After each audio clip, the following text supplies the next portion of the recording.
Amai mwana muna chamakaona. Unozoti amai Suzeni vakandifumura guwa rataitira magribhedhi riya riya. Kwakuzongondifumura. Taita makwatiri vaviri. Iwo pakunonditengesa unotengesa ndiri mwe chete. Munozoti ndakanyara amai mufundisi vakundibvunza guwa riya riya kuchechi pazere vanhu mukunzwa. Aiwa, amai Suzeni avaitike nawo makuwa. Avaitike nawo makuwa amai Suzeni. Vanhu vemakuwa handiti vanhu avaiti. Vanhu vakadza vatambidza. Mukatongozezvo. Zvose hazvitarota mene vari muchechi. Kandi tamene vari muzvinzi mazvoni hada kutora vari mene. Ndotudii. Turume tuyo. Ndendishotsinzwiwo tungoti nditotiwo friendship nato kwete kuti arikuite kunati. Aiwa vakadzi vakaoma makuwa. Vakaoma. Ndakarwadziwa mwoyo.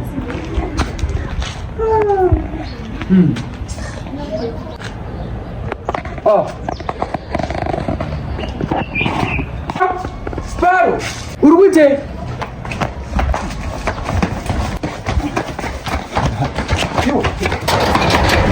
Mira! Wongochite Sparrow. Inoona nyanda nyimboite. Wongachidongorera nemumuni. Ndinombona mbodongorera mai. Hauzvizivi ka. Uda kuzviona. Godama. Ndati godama. Haja hauzvizivi. Uda kuti uchinatsoona. Wona Sparrow. Zvese usasiye kana wana. Wona kana udotora ibhotora.